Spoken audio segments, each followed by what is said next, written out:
tonight, give you a little bit of a just a warning. It will be a little bit morbid, maybe in the beginning a little bit, but we're gonna end in a very uplifting note. Just for whoever is not, hasn't heard. So, my grandfather unfortunately passed away this past Shabbat from the coronavirus, and I wanted to start off the class by not giving a hesped, not giving a eulogy, because we're not allowed to give eulogies during the month of Nisan, but I wanted to go and speak a little bit about him in his qualities that we could learn and gain from it, specifically related to this time. Just to give a little bit of a background, he was born during World War I, and at the age of 22, it was 1939, he was taken, this is during World War II, he was taken to Dachau, the concentration camp. And he was there for about 4 weeks, where his father, which is my great-grandfather, went and gave an SS officer $10,000, literally all the money that he had, so that he could basically sneak away my grandfather, his mother, and my grandfather's younger brother. And they snuck them out, they snuck those three out to the Czech border, and then they had to go and travel by themselves to their sister's house, which through miracles, which we don't have the time, they ended up getting there. My grandfather then went, and he was supposed to go on a ship to Israel, and it was on March 14, 1939. He went on the ship, and they told him that the younger brother was too young, and he couldn't go on the ship. There's another ship that's going to be leaving with 700 children. So they had nothing to do. They had to leave the younger child there with the sister, and then he went on the boat to go to Israel. 4 hours after he left, the Hitler Yamach Shemo came in and overtook the place, and unfortunately his younger brother and his older sister and her children all perished in the Holocaust. So he was saved by 4 hours. 4 hours is where he was saved, from the Holocaust over there. Now, he lived a very long life, B'chazdei Hashem. He lived until 102, and he always attributed his long life to the fact that one time when he was a little boy, he went to a huge rabbi by the name of Rabbi Chanan Wasserman. And Rabbi Chanan Wasserman was testing a lot of boys on Mishnayot. And he had a bucket, like a little container of candy, and he kept on giving candy to the boys after they passed their test. And when he got to my grandfather, he told my grandfather, after he tested him, and my grandfather did well, he said, listen, I don't have any more candies. All I could do is give you a blessing for a long life. And my grandfather attributed his long life to this blessing by Rabbi Chanan Wasserman. But the actual focus that I wanted to speak about is there are certain character traits. Our sages tell us that after a person passes away, their good deeds, their character traits, you're able to grab it. You're able to grab it and utilize that for your own and grow from that on your own. So I was thinking, I found a few things that are very apropos to these times that we could all utilize and grab these powers that are just floating in there waiting to be grabbed. The first thing is that my grandfather always used to, and by the way, this shiur, this is Lilu Nishmat, my grandfather, Avraham ben Chaim Yehuda. And actually, while we're on it, we also have Lilu Nishmat Yecheskel ben Tzila, which just incidentally, whoever has been listening to our classes knows that I've been saying that was my uncle, his son. So it was a son and a father passed away in a period of a few short months. And we're also learning tonight Le'ufuah Shlema to Harriet bat Lillian, to Yaakov ben Sarah, to Rosa bat Mazalut, and to Avram Sevi ben Tzipora, and Besoich Shar Choyle Yisrael. Now it's so scary of what's going on over here. May the entire Klal Yisrael, entire world, have a complete refuah shlema, refuat nefesh, refuat guf, and we can be done with this magefa, with this plague, and go back to the regular learning, but even better yet, to actually go back to the Bet HaMikdash is what we really want. So, of the character traits that I wanted to discuss, number one is that he always would constantly thank God for his miracles. He saw his life as a miracle. And I went to visit him with my entire family. Baruch Hashem, we got to see him about 2.5 months ago. We went to see him, and I saw him. He was in Los Angeles by my aunt and uncle. So we went to visit him, and we had the whole family sitting there and eating dinner by my aunt and uncle.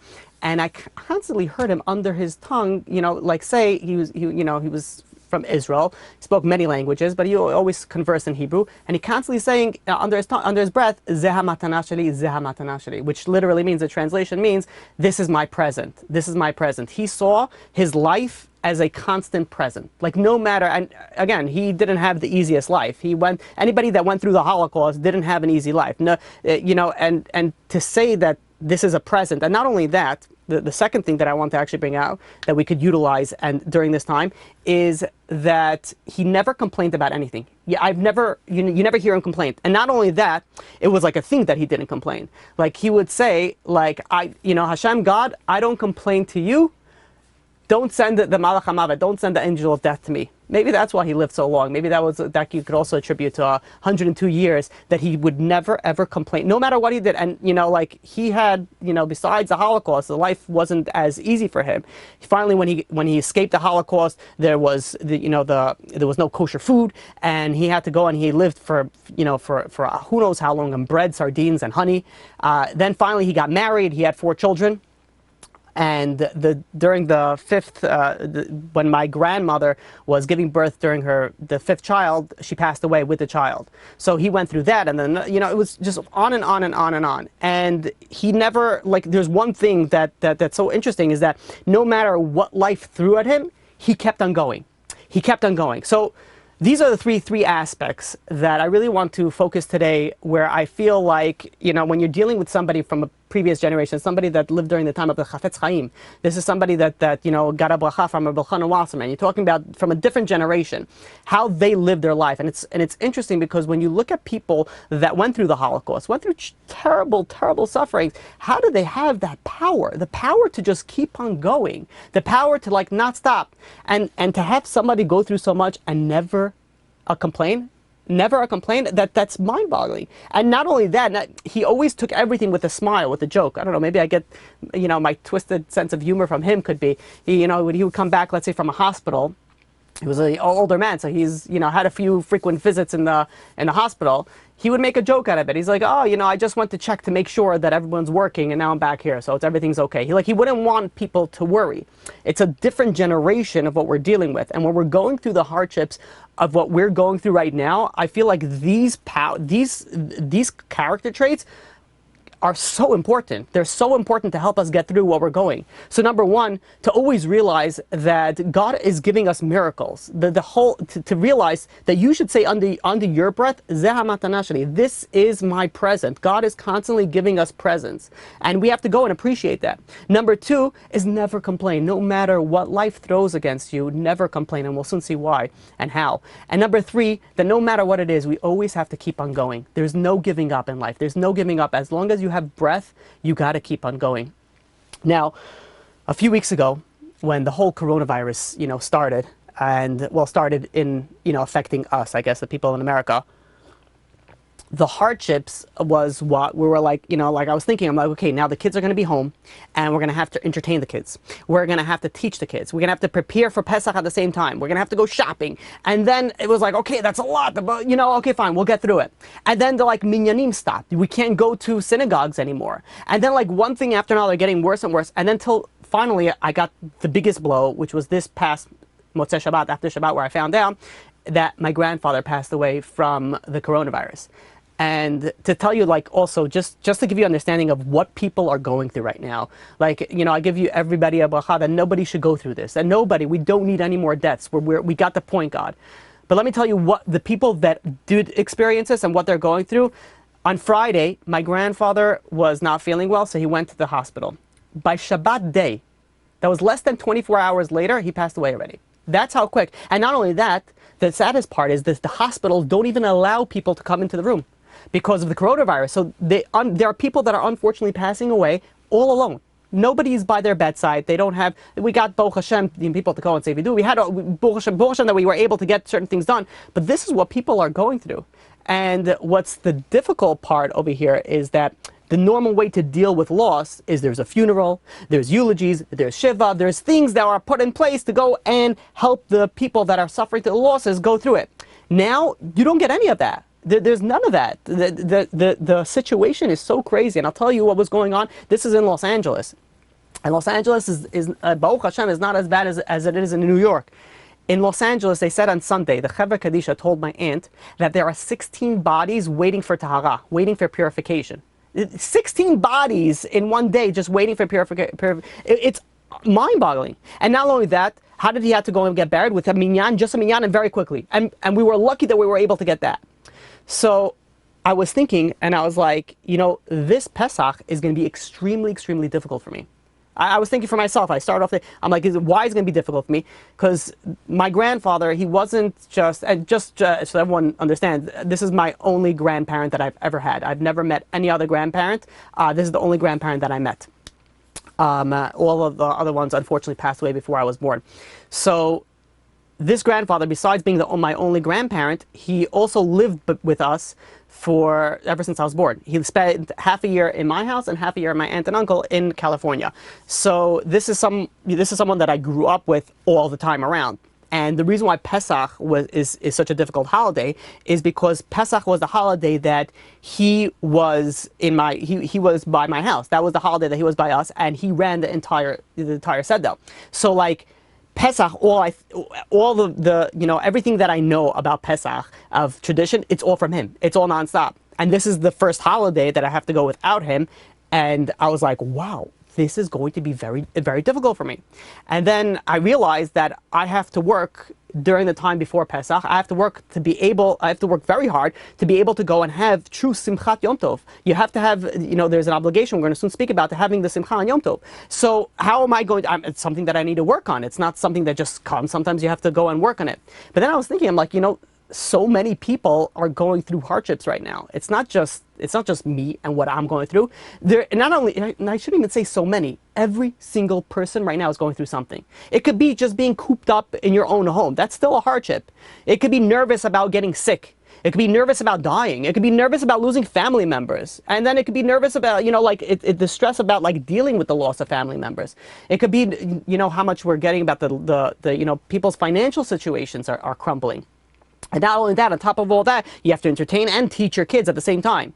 And then you have the Shalom Bayit in the house. And then you have people that are making Pesach for the first time. There are people that are going to be alone for this Pesach. There are people that always went to programs, to hotels, to whatnot, and now they're going to be, by themselves at home, and they've never done it before. And that's very difficult. So with all this coming to Pesach, I decided that what I need to speak about is, what I feel I need to speak about is Simchat Yom Tov, the ability to go during these difficult times to have happiness during the holiday of upcoming of Pesach. Now, the obligation to be happy during a holiday is a biblical commandment. It's based off a pasuk in Devarim, chapter 16, verse 14. It says, "V'samachta bechagecha," that you have to be happy during your holidays. And the Tshuva Chagadalia goes and brings down that in order to fulfill this mitzvah, you could do whatever it is to bring you happiness. The Gemara in Pesachim, page 109a, goes and says that a person is obligated to make his children and the members of his household happy on Yom Tov. So it can either be with meat, it could be with wine, it could be with clothing, whatever it is, a person has to go and work on themselves and even purchase things that would make them happy this coming Yom Tov. And boy, do we need it this Yom Tov more than anything else. To tell you how important this is, I want to share with you a Kav HaYashar. This Kav HaYashar, and I do recommend everybody who's able to look it up. It's in the 90th chapter in Kav HaYashar, and how important it is to say the Haggadah with joy. And he quotes the Zohar in Parshat Vayikra. And he says that one must rejoice on the night of Pesach. Why? Because there is rejoicing on high as well as down below. And therefore, he continues, that one must recite the songs and praises of the night in joy, besimcha. And you have to refrain from any anger, any kas. And you have to also, he goes on and says, you have to make sure when you recite the Haggadah not to rush through it. Now people are going to be home, they're going to be, you have to be careful. This is very, very important. And you can't, says the Kav HaYashar, which is bringing down the Zohar, it says you cannot view this as a burden, chas v'shalom. He says it's a mitzvah from the Torah. It's a mitzvah, it's a biblical commandment for each and every single Jew to recall the miracles, key word over here, miracles that God created for our forefathers and for us. And then the Kav HaYashar goes, based off the Zohar, and it says, in the merit of this, HaKadosh Baruch Hu, the Holy One blesses He, will spread His wings over us and continually to save us in every place and every road, and will continue performing miracles and wonders on our behalf. Look at the power of what you have when you're saying the Seder with the Haggadah with joy. And then he goes and he says something very scary. And he says, and I'm quoting, "But if a person views the recitation of the Haggadah as a burden, and he's saying it without joy and intention of the heart, he will not merit having miracles performed on his behalf in times of danger." I'm like, I was learning this. I was like, wow, that this is beyond. This is, you know what, we are in times of danger. This is what we need. This is who we need, the schuyot over here so badly. This is why I feel that it's very important that every single one of us work extra hard this Pesach for the Simchat of Yom Tov. Now, so that's really what I want to go and discuss tonight, Be'ezrat Hashem, with God's help. When Yom Tov comes, when the holiday, when the Chag comes, we have to remove all our dagot, all our worries. I want to share with you a story that I've shared before. It's something so important, so beautiful. It brings out this point very, very nicely. There was once a psychology professor that he comes in one day and he's holding a glass of water. And he goes to the class and he says to the class, "How heavy is this glass of water?" So they're all looking and they're looking how heavy, it's 8 ounces and this, and they're saying in ounces, and then they're changing a couple of pounds, and they're all shooting out different measures of weight. And then the professor goes and he goes and he says, "The absolute weight of this doesn't matter. What matters is how long am I going to hold this? So if I hold this like this for a minute or two, it's very light." Because what was the question? The question is, how heavy is this cup? How heavy is this cup? So if I hold it for a minute or two, it's light. If I hold it for an hour, my arm probably will start aching, maybe, I'll get some cramps. But if I hold it for a day straight, then I'll feel completely numb and I'll be completely paralyzed. And this is what the professor goes on and says. It says, your stresses and your worries, your da'agot, your troubles that you're going on, if you think about them, and it's okay to think about them, for a little bit, nothing will happen. You get a little aches, a little pain here and there, nothing is going to happen. But if you're constantly thinking about them all day long, constantly thinking about your situations, and constantly thinking about your troubles and your issues, then you will be paralyzed. Just like the cup, if you hold it all day long, you'll paralyze your arm. If you think about all your problems all day long, you'll paralyze yourself. You'll paralyze your spirit. So it is incumbent upon us that when we come to Yom Tov, when we're coming to the holiday of Pesach, we take our cup of troubles and we're putting it down. And we're saying, God, we'll pick it up after Yom Tov. We can pick it up afterwards. Reb Simcha Banim of Peshischa goes and quotes a pasuk in Yeshayahu, in Isaiah, chapter 55, verse 12. And he goes and he says, Ki b'simchat tetzu, says the pasuk. What it literally means is that with happiness, you will go out. So how does Reb Simcha Banim of Peshischa goes and answers this? And he goes and he says, with happiness, with the effect of happiness, and then tetzu, you could go out of any of your troubles. Any of your troubles, because the power of simcha is so powerful. It could take you out of any of your problems. Now, it's very interesting when you look at the holiday of Pesach. The holiday of Pesach is the holiday of Emunah. And in fact, Pesach is known as the Rosh Hashanah of Emunah. It's known as the Rosh Hashanah, the New Year of Emunah. We know that it is on the account of our Emunah in God that we were redeemed from Egypt. And it's also on the account of Emunah on God that we will be redeemed in the times of Mashiach. And not only that, the Gemara Sotah tells us that the merit of the righteous woman of the Jewish people, that's where they were redeemed. What did they do? They had tremendous amount of emunah. How did they have tremendous amount of emunah? They continued having children, even though they knew the risks, even though they had pure emunah in God. And because of that, we had the merit to go and be saved. And so too in the future Galut, which we're dealing with right now. We're in the ikvas of the Mashiach. We're in the footsteps of Mashiach. We're right here. This is going to be in merit of the woman. And even furthermore, you have matzah. The matzah that we eat on Pesach, the Zohar describes it as michla de mehemnusa. It means food of emunah. It's food of emunah. And the essence of, and if you take all aspects of Pesach, is actually emunah. You look at the essence of the mitzvah of Pesach, one of the main mitzvot is what? It's something called a mitzvah called Sipur Yitziat Mitzrayim. We have an obligation to go and speak about the exodus of Egypt. And what our sages tell us? That kol hamarbel esaper, whoever goes and that increases, they continuously speak, then what? Harei zeh meshubach. They are considered more praiseworthy. Why? If you think about it, when you do a mitzvah, once you finish the mitzvah, you finished it, and that's it. The mitzvah ends. Why is it that the mitzvah of Sipur Yitzias Mitzrayim, it's something that the more that you do, the more that it's meshubach? So the Slonim Rebbe goes and explains that Because the holiday over here, what we're dealing with of the holiday of Pesach is Emunah, this means that this is imbuing the hearts in each and every Jew of Emunah throughout the entire year. And no matter who the person is, that's why the Haggadah says, Afilu kulanu chachamim, even if we're all chachamim, kulanu nevonim, we're even the greatest sages, then it's still a mitzvah to go and speak about Yetziat Mitzrayim. Why? Because everybody needs a boost in Emunah. And this gets obtained from Pesach. This gets obtained from Pesach. Now, when we look at what is Emunah, there's Nisivot Shalom goes and explains like this. There's three aspects, and that's how he plugs it in to the holiday of Pesach. He says, number one is that there's a belief in the creator of the world. Number two, hashgacha pratit. This is divine providence, meaning that there's an effort that God does and makes himself to go into every detail in our life. And number three is that the Jewish nation, Klal Yisrael, there's a unique divine role and mission for the Jewish people. Now let's see how it all plugs into Pesach. You have number one, that God is creator of the world. This is by all the miracles that God did on Yetziat Mitzrayim. We see that God is the creator. The fact that hashgacha pratit, there's divine providence. This is the Esel Makot, the 10 plagues. You see how everything was midah keneged midah. Everything was midah keneged midah. And I'll be honest with you, the real type of class that I wanted to give tonight was the continuation on my the series that we spoke about, 10 Makot. That's what I wanted to speak about, but because of what I went through, I was like, you know what, we all need this. And I had to switch gears, and this is where I feel that we need to go and speak about the emunah and the simcha that we have to have on Pesach. That was number two. Number three is the Yetziat Mitzrayim. What did it lead to? It led to the Matan Torah, the revelation of the Torah, the giving of the Torah to the Jewish nation. This is the Jewish nation's unique role and mission. So we see over here that Pesach, is essence, is emunah. Our happiness, we spoke about this for the past few weeks continuously, is the essence of happiness is emunah. And we see over here, this is where everything is getting plugged in. But this is where the essence is, but it's not enough that you just go into Pesach and you get the emunah. You have to go, and we have to go, each and every single one of us, and prepare for it. I want to share with you what the Ben Ish Chai says.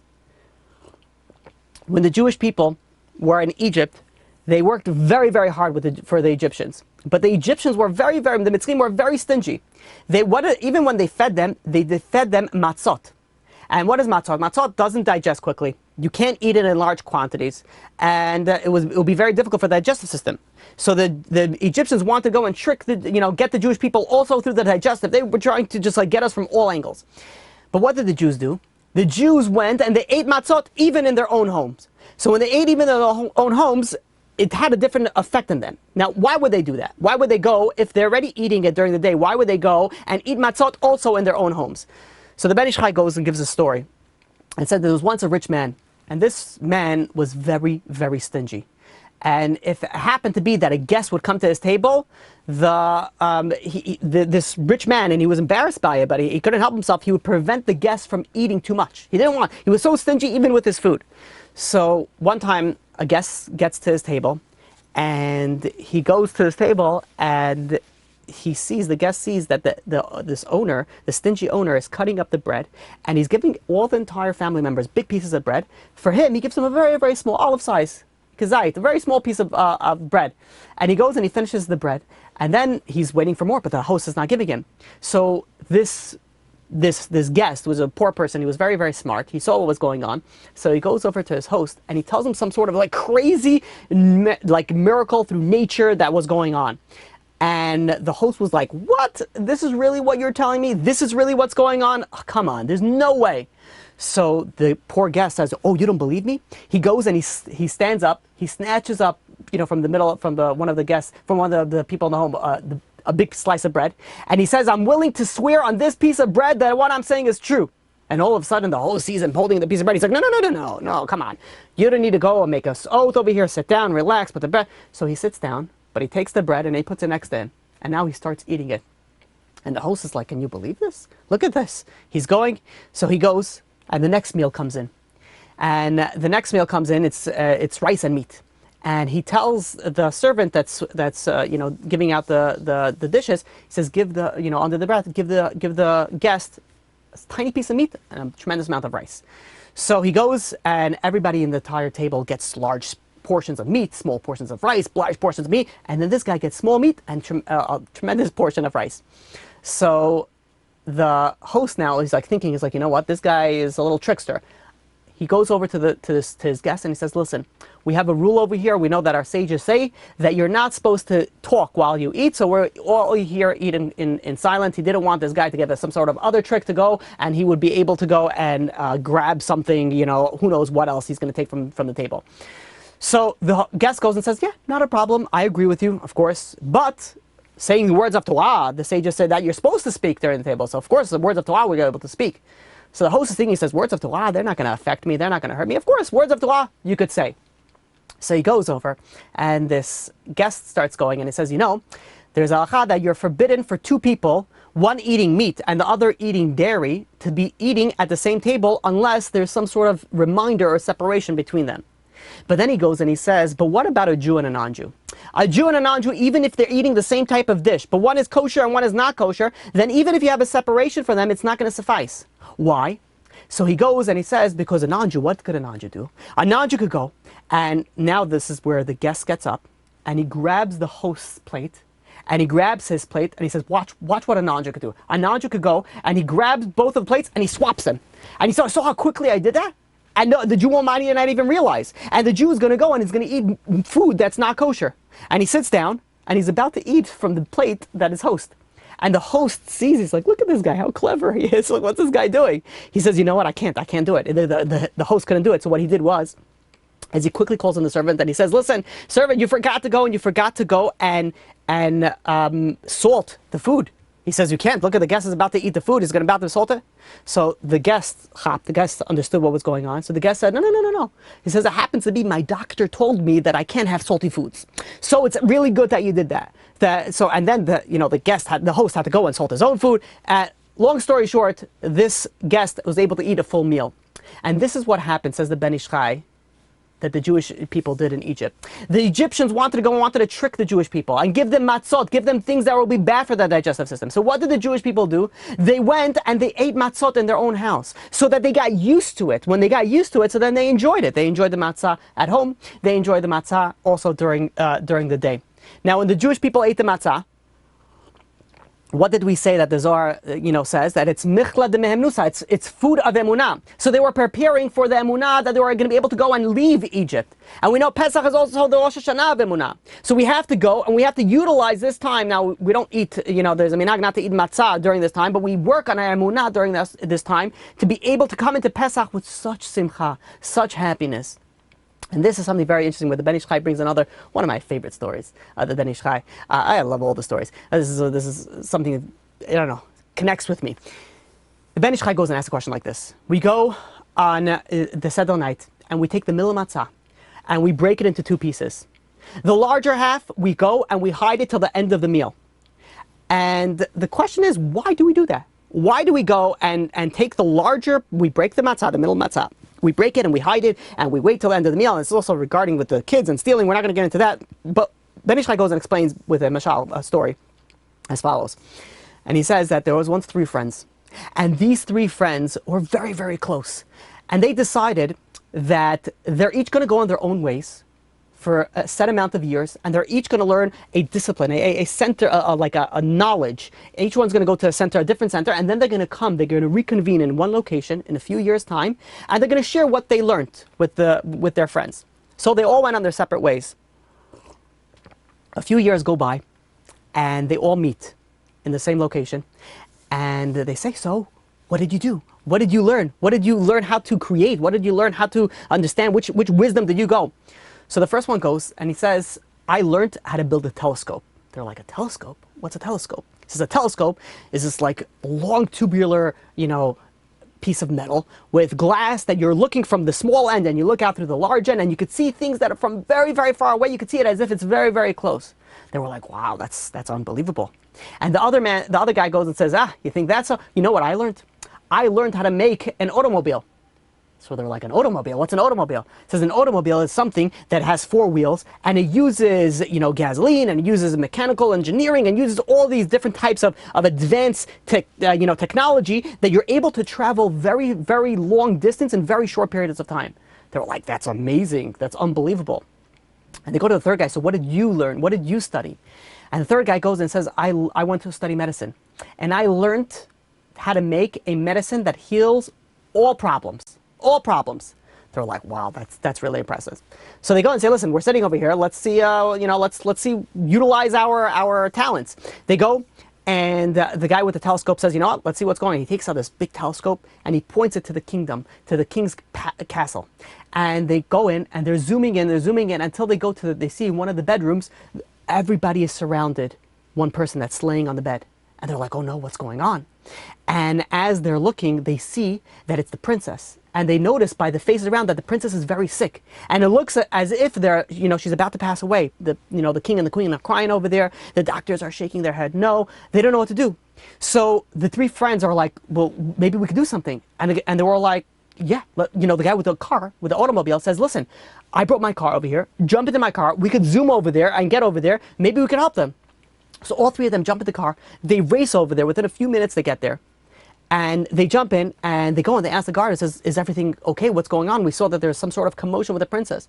And the guard is like, down. He's like, yeah, the princess, unfortunately, she was diagnosed with a very, very severe illness and it doesn't look good. The doctors gave up hope.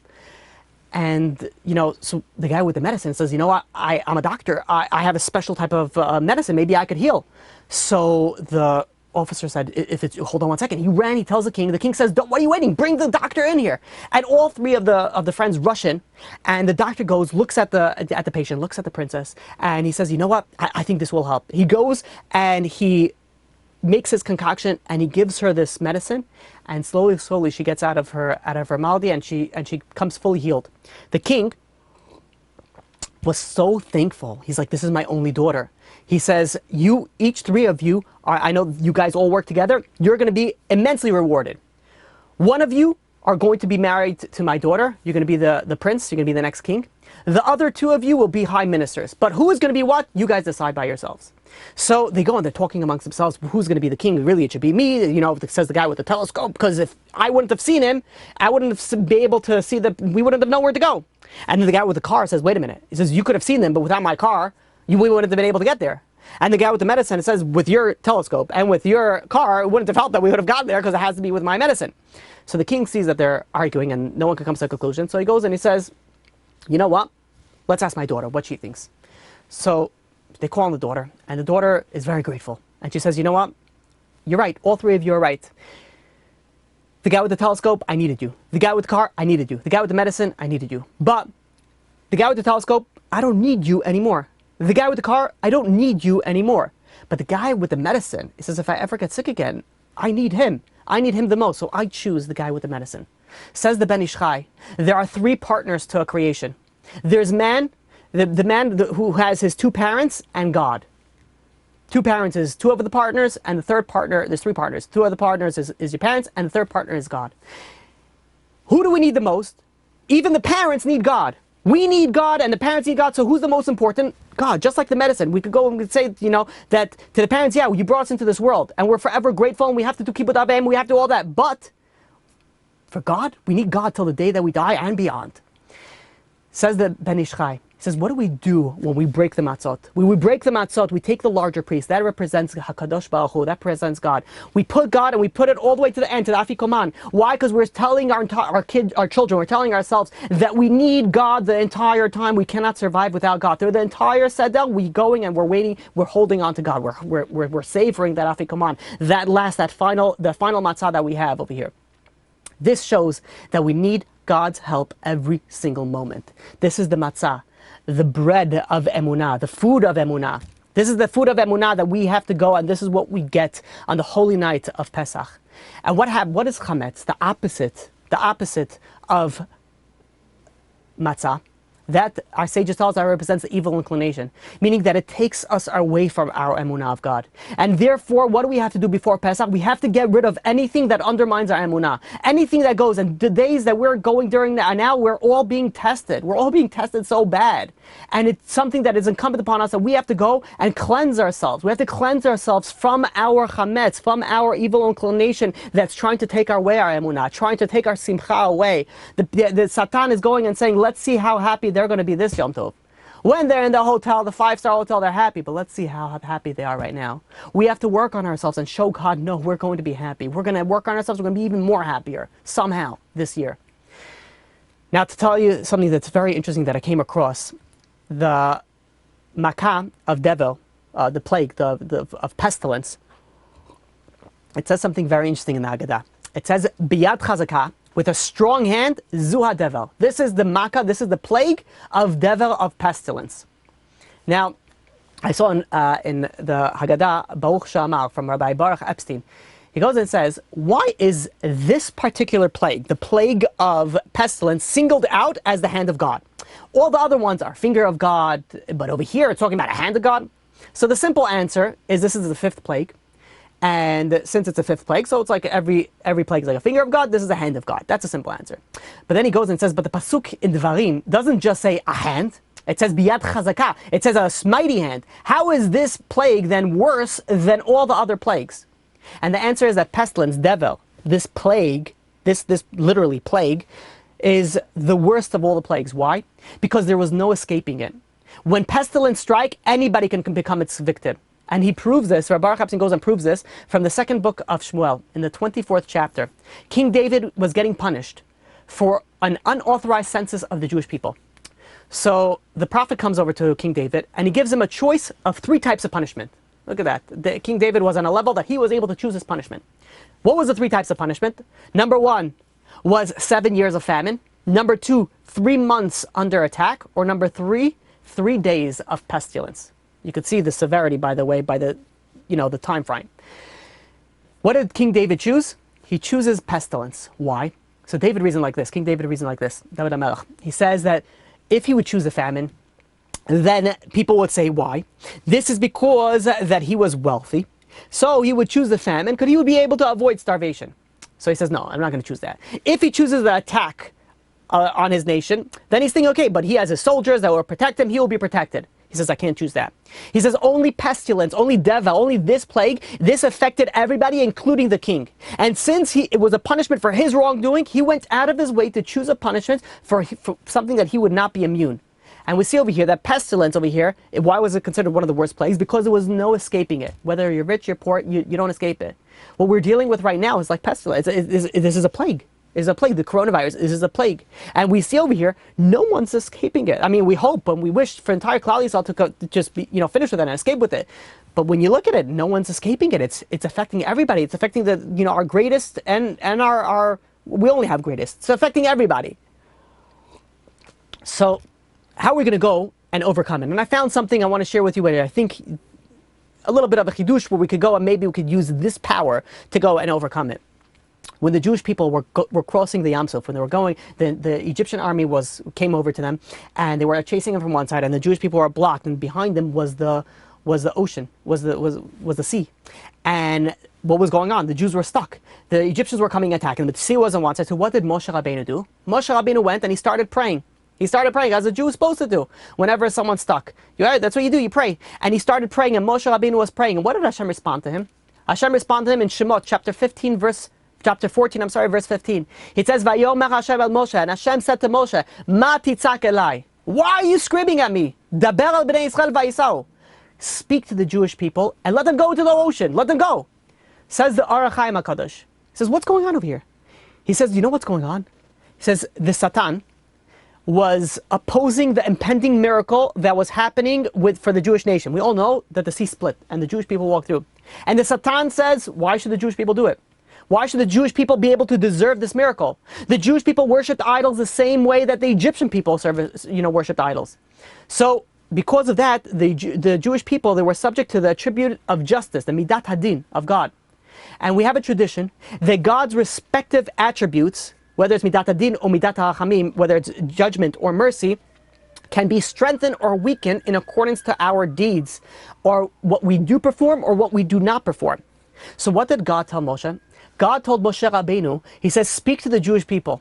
Go and perform an act of faith such as entering the sea. And when you enter the sea, then I could activate my attribute of mercy. Because you will give a merit that will give the attribute of mercy to overcome, and then I'll be able to do this miracle for you. Following such a demonstration of faith, Nachshon ben Nadav went and he was able to go through, and because of that, Moshe Rabbeinu was able to raise his staff, and all of a sudden he saw the miracle of the sea split. Why? Because they needed that action. They needed that level of emunah. They went to the level of emunah. They went into the ocean, and then it split. Maybe we could say a little bit of a chidush over here. We could say something similar, that we have to also demonstrate emunah in HaKadosh Baruch Hu. That we're going into this Seder with happiness. And we're going to go and we're going to give our mindset the emunah that we will be okay. You know what? And again, we don't know that who's going to be okay and who's not. And we have to obviously go and do our ishtadlut, and we have to obviously do everything that we're required to do, including introspection.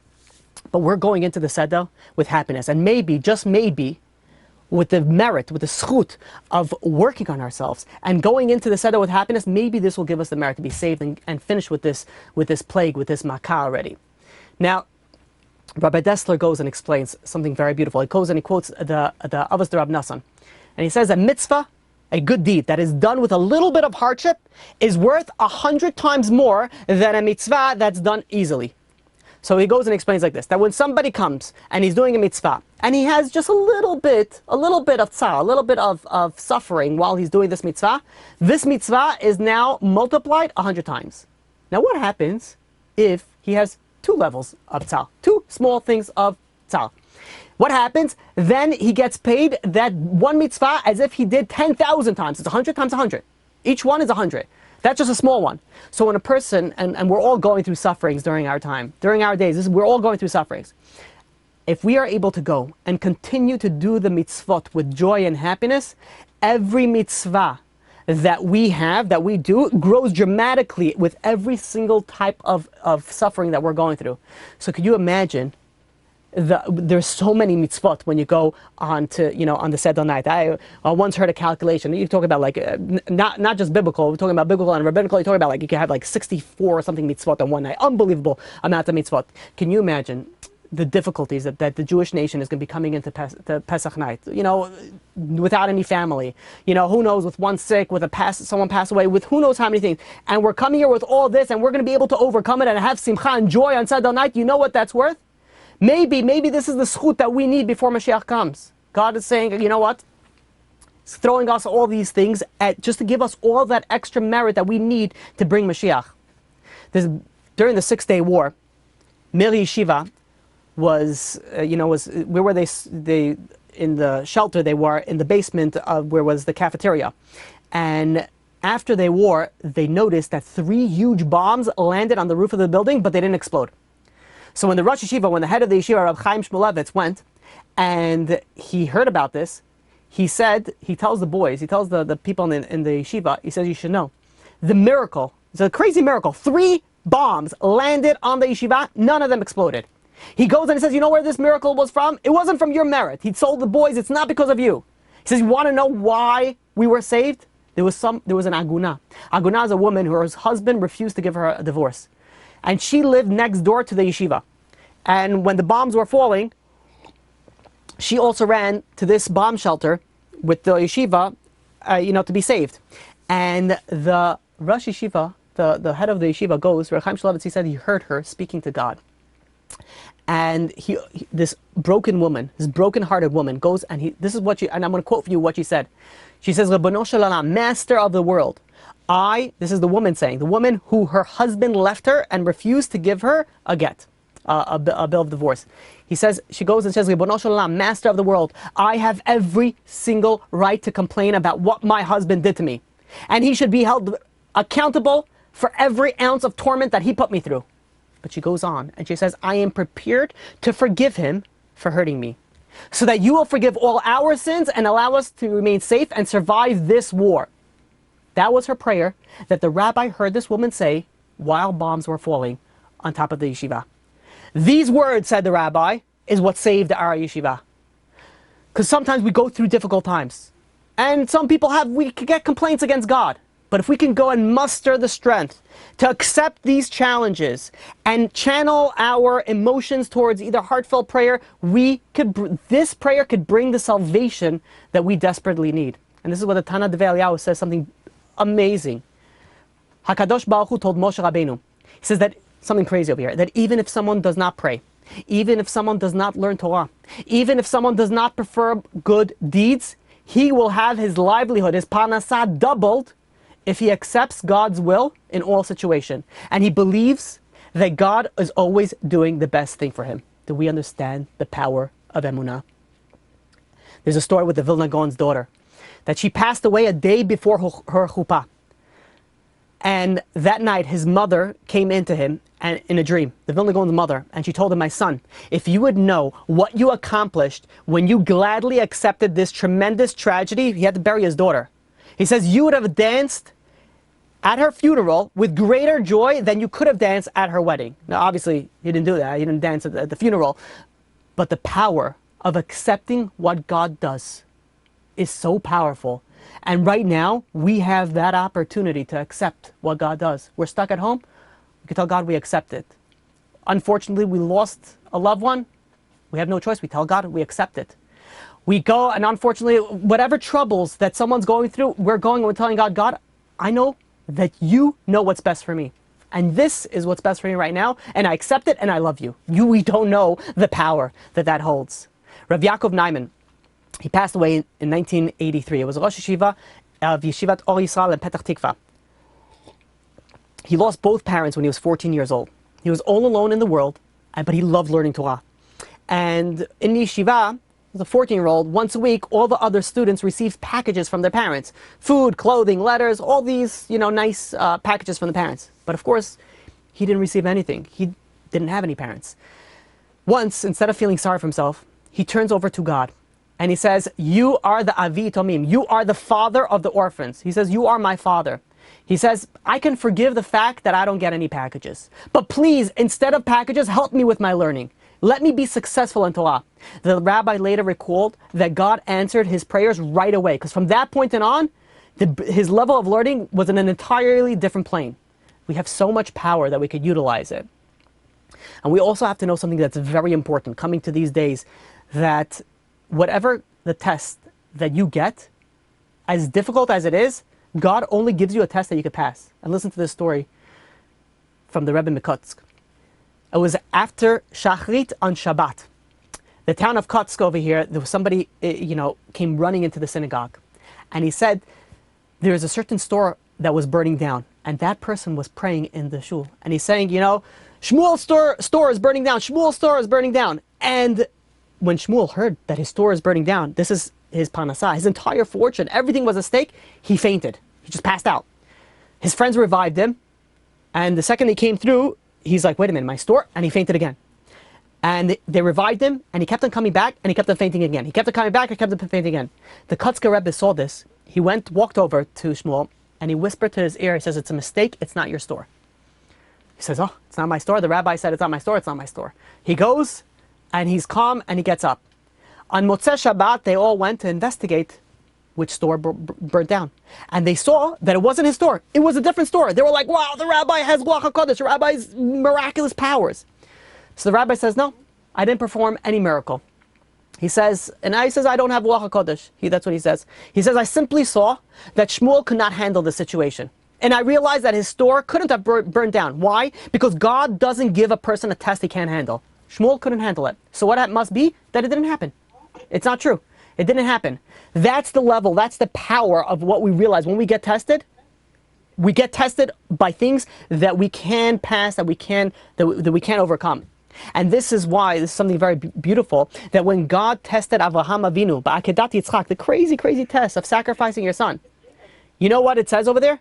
It says that God did not directly command to Avraham to sacrifice his son. Why not?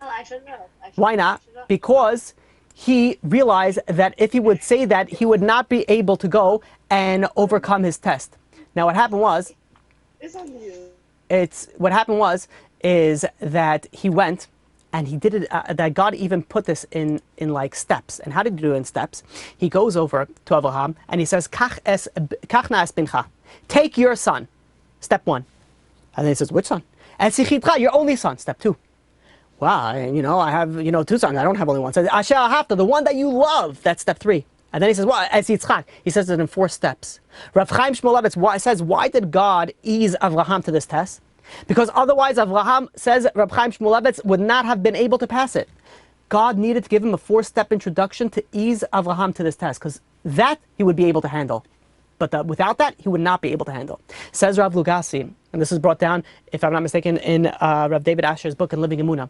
He asked this question, And he says, why didn't God go a little bit further and say, God, I love you. God should tell Avraham, I love you. And go do this, it's for your good. You know why he didn't go in step? He only did 4 steps, not 5 steps. Because the 4 steps was enough to allow Avraham to pass the test. God knows exactly what we can handle. He knows exactly what we can't handle. And He gives us only what we can handle. That means that every single test that we have in our life, and even the test that we have now, our upbringing, our situations, everything, our marital, everything that happens in our life, we have the ability to overcome it. We have the ability to pass this test. Rabbeinu Bachya goes and says that not only do we have the ability to overcome these tests, but we also agreed to these tests. Listen to something amazing, something fascinating. He says that before a person comes into this world, God shows that person what type of life that person will lead. And God informs us every single affair, every single thing that happens in our life, how many years we'll live, how we would die, how much panasah we would have, who we would marry, who would this, how comfortable or needy, how dependent or independent, every single little detail, it's already told to us beforehand. And we agree and we give full consent on all the tests that we have in our lives. So we can never say, oh God, why did you do this to me? We signed off on this. As hard as it may seem, we signed off on this before we came down to this world. We saw it, we wanted it, and we accepted it. This is how we came into this world. There was a story brought down by Rabbi Eliezer Parkov, and it's told over by Rabbi Avram Gross. He served as a chaplain in Columbia Presbyterian Hospital, and every day he was the rabbi, he was a chaplain. He would go and he would receive a printout of all the Jewish patients. And he would make his rounds, and speak to the Jewish patients. And he realized that, this is, it's just through a computer, and sometimes, people slip through the crack. So he would also look at the names of all the patients to see if any name would be Jewish that wasn't on the list. And one time he goes and he comes across a particular, familiar name. This is a name that, before World War I, it was a huge Talmid Chacham. And he's like, wait a minute, this is such a famous Jewish name. He goes like, and this guy's not on the Jewish list. So he goes over to the room of the patient, and he says, he introduces himself and says, are you by any chance related to Rabbi so-and-so? And he says, whoa. He says, the patient goes and says, you knew my great-grandfather? And as he's speaking to this patient, the rabbi looks at the table, and he just had his meal, and it was a non-kosher meal. And the patient saw the rabbi looking at his meal, and he's like, I see that you're looking at my, meal. You're probably wondering, what's going on. And the rabbi says, yeah, to be honest, I am. So he said, I used to keep kosher. He says, but not anymore. He says, I used to keep Shabbat, but no longer. He says, I used to daven, I used to go and pray. I used to go and put on tefillin. I used to do all these things, but no longer. So the rabbi says, must be you probably went through some sort of hardship. So he says, so the patient goes and says, yeah, and he goes and he tells him his story.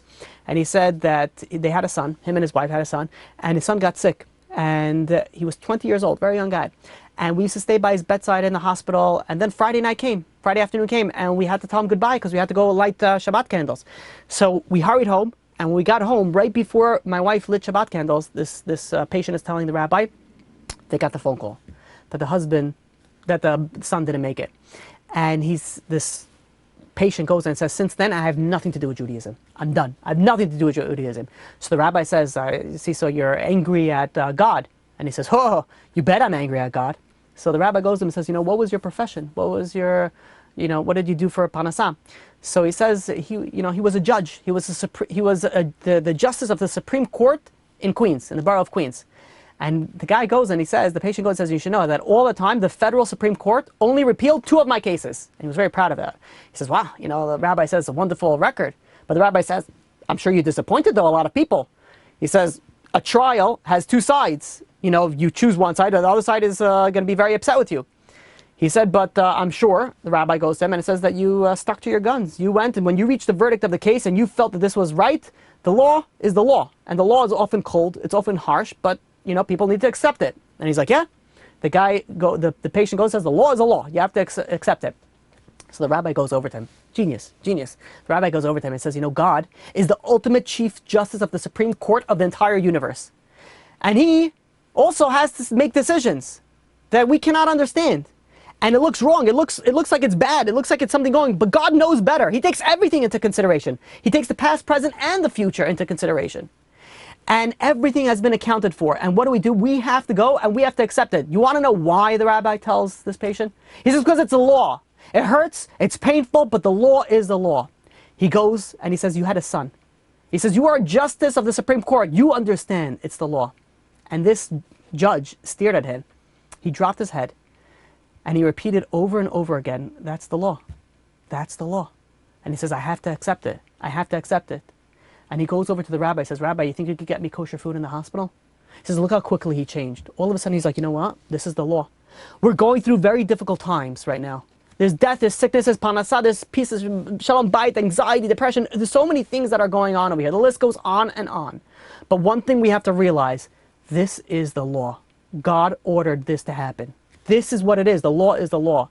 You have, unfortunately, people, there are brides that didn't have a wedding. You have parents that are making a brit milah for the first time by themselves. You have family members that want to say yiskol, but they can't. Why? It's the law. This is the law. Unfortunately, it's the law. We have to go and we have to accept it, as difficult as it is. And again, we don't ask God for any tests. We don't want any of the tests. But when the test is already given to us, we have to accept that this is the law. And Hashem, in His infinite wisdom and mercy, said this is what needs to be done. I want to finish off with one final thought. Yaakov and his children went down to Egypt. The question is, why did HaKadosh Baruch Hu go and exile us into Egypt before taking us as a Jewish nation? The Ben Ish Chai comes and tells a marvelous story. So there was a story of a rich man who raised an orphan in his home. He fed him, he clothed him with honor and abundance, everything. He put him as one of the members of his own family. And one day, there was a knock on this wealthy man's door.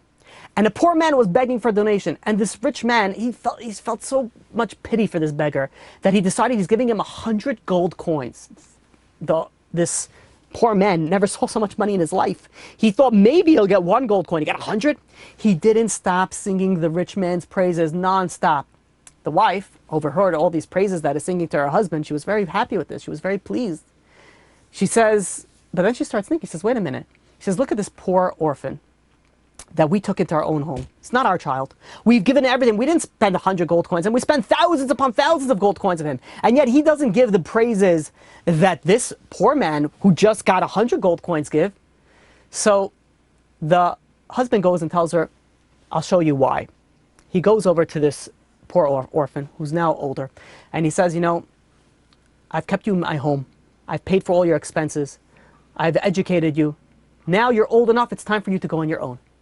So the orphan goes and says, he gave a kiss to his, to his benefactor, to his, his adopted parents, the one who took him in, and he says, I thank you for all that you've done. Packs up a few belongings and he goes out into the real world. However, he didn't have any money, so he tried to go and borrow some money that he could have some sort of, apartment, but no one wanted to lend him money. He didn't have any credit. And he's like, okay, maybe let me try to get, some job. But he didn't have any experience. No one was hiring him. And nobody was willing to lend him money. No one was hiring him. And he was going and he was suffering so many hardships until finally he was able to go and borrow money and borrow a loaf of bread. He borrowed a loaf, couldn't even borrow the money, borrowed the loaf of bread. Nowhere to sleep, he slept in the street. He hired himself out the next day carrying, people's baskets for a few pennies. He had 3 terrible days, one worse after another. And then suddenly a messenger from the wealthy man, the one who raised him, comes over to him and says, my master wants to come and speak to you. He goes over back to his benefactor, and this wealthy man says, listen, I changed my mind. I want you to come and stay with me as you did before, like one of the family. This orphan felt so much joy, such immense happiness. He started blessing his benefactor with so many brachot from today until tomorrow. The rich man leaned over and he whispered to his wife, and he says, here's your answer to your question. He says, this poor orphan, he became accustomed to all our favors, and he took them for granted. So it didn't occur to him to thank us. Only after he was sent out of the house, he felt the pangs of hunger. He slept on the ground. He went through the troubling, the suffering, and the tribulations that he went through. Then he saw very clearly how much good was on him beforehand.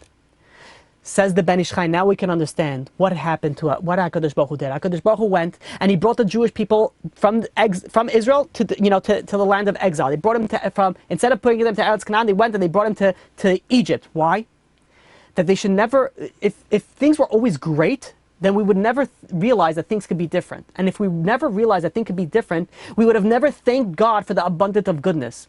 And says the Ben Ish Chai, as a result of us not thanking God for the abundance of goodness, then chas v'shalom, God forbid, the Satan, the evil inclination, the Satan would be able to go and intervene and provoke divine anger because the Jewish people are not saying thank you, are not being grateful. So what did God do? One of the many reasons. God exiled the Jewish people out of Egypt. And we suffered with mortar, bricks, and hard labor, tremendous amount of suffering that we had. And what happened? Then we were rescued. All of a sudden we were rescued. We got out of Egypt. At once the Jewish people got so many blessings. They saw so many blessings. What happened? They didn't stop thanking God for the goodness. They didn't stop thanking it. You know, we see people that went through the Holocaust. How they appreciate life because they saw the other side. We're looking at now at difficult times. We have to appreciate what we had and also what we have. And never stop thanking God. We have to learn how to speak like my grandfather Zichrono Livracha spoke. Zeh matana sheli. This is a present. Everything that we get from God is a present. And what do we say for a present? Thank you, God. We go and we're thankful for everything that God has done for us. We have to be thankful that we have synagogues. Baruch Hashem we have, and we'll go back into it. We have to be thankful that we had the ability to socialize, to have shiurim, not only live. We were able to have the shiurim live with people in the same room. We have to realize how many things that we have to be thankful for. We have to be thankful for the people that we had and unfortunately passed away. And I say thank you, God, for giving me the ability to know my grandfather for so long. Thank you for the ability that we're all healthy, that everybody else who's still here is all healthy. There's so many things that we have to be thankful for. This is what we're coming on Pesach. We're coming on Pesach and we're saying to God, we're saying all the miracles that He did. My grandfather nonstop, what did he realized that his entire life is a miracle. He was saved nonstop from the Holocaust, saved throughout the entire, no matter how much troubles he went through his life, he realized that everything was a miracle. So too we have to go and we have to realize that our life is a miracle. We're living in a miracle. Even though it's a difficult time, we're still, everything's a miracle. The fact that even though the people that do have the coronavirus and are getting healthier, what a blessing, they have to make to God. This is something that your body is fighting off things that other people weren't able to fight. Or people that passed away from it. There's so many things that we have to be thankful for. There's so many things that we have to be grateful for. We're coming to Pesach, and this is my message to every single one of you, including me. This is really for me. Is that we're coming to Pesach, we really have to go and work on ourselves, that this is going to be a time that we're coming in here and we're going to be happy. We're going to be happy this Seder night. We're going to be happy. Coming this next week, we're going to come, we have a level of simcha. And how are we going to do that? By working on our emunah, working on our bitachon, working and realizing that everything that God does for the best. We have to go and realize that God has calculated every single pro and con of our life, and He gave us this test, and if He gave it to us, we could pass it because He gave it to us. And we have to realize, and we have to overcome the atzvut, the depression, the sadness, and come out of this so happy, such a tremendous simcha, that we will have a Pesach like we've never had before. And one of the reasons is because it's going to be B'ezrat Hashem with the Korban Pesach in Yerushalayim b'mehera b'yameinu. We'll open up for any questions. Okay. Opened up for any questions.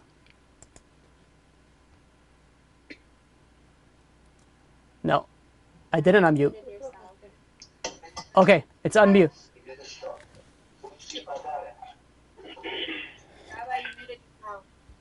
I'm sorry, what? I'm muted? Oh.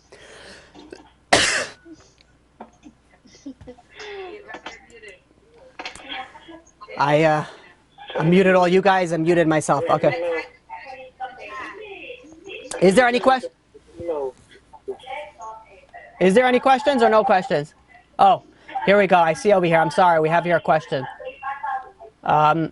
Okay. Let me mute everybody. There's a question that came in, and then I'll unmute everybody else for the next one if there is. Mute all. Okay. A question for the end. I understand the concept and importance of being happy and thankful to Hashem, but I feel like that's easier for me to say. I'm Baruch Hashem home with my family and we're not sick, but there's tons of people sick and dying. Can we be fully happy knowing that others are in pain? It doesn't make sense to say I'm accepting Hashem's will, but that other people are suffering? So this is an excellent, excellent question. So the answer is first of all, you don't say, it's when we're accepting our situation, we're accepting our situation. We don't tell other people, hey, I accept your situation for you. We can't say that. We don't know. We're not in their shoes. In fact, for other people, we have to do whatever it is that we can to go and get them out of the situation to whatever it is that we can. Whether it's phone calls, whether it's something. And I want to share with you something that I heard, something fascinating. I heard from a shiur that I was listening to, that, and I don't remember who said it, so I apologize. But the thing was like this: the Gemara in Nedarim goes and says that when you go and you visit a sick person, you take 1/60th of his sickness. And the question is, really? Why? If you're doing a mitzvah, you're getting punished by taking 1/60th of his sickness? So I heard this beautiful answer. Beautiful. It says when you visit a sick person, what happens? That person gives you a little bit of the sickness, but what does that do? Now all of a sudden your body is producing antibodies for that sickness. But you're visiting that sick person. Think about it as like getting a vaccine. You're getting sort of an antidote for that sickness that's coming in. So when we have people that are suffering during these times, it's so important that you go. You make a phone call. It's so important to go. There's so many people that are suffering, and sometimes you don't even know that they're suffering. But it's important to go. You call them up and you say, listen, how's everything? How are you doing? And you're going and you're going and you're sharing in that person's hardship. So when we're accepting it for ourselves. And we're accepting it. This is what God did. We don't tell other people, hey, by the way, I accept your suffering. This is not. It's a different concept. So. Good question, but the idea over here is this is really what we're focusing to ourselves. And yes, people are going through hardships. Yes, people are going through a very difficult time, but we should do something about it. And even if all that is, it's a phone call. Even if all that is just like trying to make someone feel just a little bit better. Okay, I got another question. Again, I get the concept. However, when one is stuck with one's family, and it's a hard family situation, and there is nothing to look forward to, it all feels forced. How does one channel happiness? Easy to know, to have, but what's a tangible way to make oneself happy when they're just trying to stay sane? So this is actually a very, very, very good question. And this is something that many people are dealing with. And it's one of the hard, when dealing with a lot of people, one of the things that actually is hard personally for me is I know people that have very difficult family situations, and sometimes it's abusive. And now, not only are, the only free time that they had was when they went to work or when they went to school. And that's when they were able to get out of that abusive relationship. And now they're stuck in this abusive relationship in their home, and they can't do anything. And it's very, very difficult. And, I can't even imagine what these people are going through. But with that being said, what a person has to work on themselves is to follow that same guidelines, is to realize that God knows your situation. Knows that your situation better than you. Yet, for some reason, God decided that it's not only okay, it's beneficial for you to be there. And again, it's very difficult to say that. It's actually easy to say that. It's difficult, emotionally to say that. But God realized what you're going through. God knows what you're going. God knows that you're alone. God knows that you're in an abusive relationship. Yet, God put this disease here now and put you in that situation now. Again, if there's something that you can do to get out of it, of course, you have to do your ishtadlut. But you have to realize that God did this and it's beneficial. So the only thing that I could tell you to do is work on yourself, just like we're all going to work on ourselves before we go to Pesach, that no matter what's going to be during the Seder night, I'm going to be happy. Sometimes, people misjudge. They go and they do something that they think what God wants in the end and get angry, and and that's not what God wants. We have to realize that we have to go and be besimcha on Seder night. We have to go, and sometimes it means maybe not, getting a little bit, hardships in our, from our relatives and whatnot. The power that you have, and I'll tell you what you could do maybe, is that the second that you want to answer back, please don't. Please don't.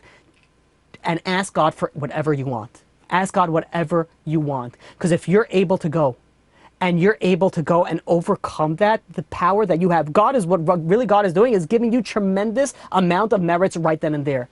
God is basically giving you, like schuyot, merits on steroids. He's like pumping it in. He's like, by the way, you could just make like 1,000 sedels. That's the level that you could have. So you have to think about it, that God's doing this to me and I have tremendous amount of reward. Now, we don't want the test, but if it does come to you, try, work on yourself, try to overcome it. And during that time, ask God whatever it is that you want, whatever it is that you want. Okay. All right, we'll unmute all for any other additional questions, or of course you could, yeah. Oh, sure. Yeah, I see you. I have not a question, but more or less a comment. Let me just mute everybody else, and then let me mute you. 1 second. Okay, so you're the only one that's unmuted. Yeah, now we hear you. What I was basically saying in response to the questions about whether or not, how can you change yourself? How can you make yourself happy, or whatever it is?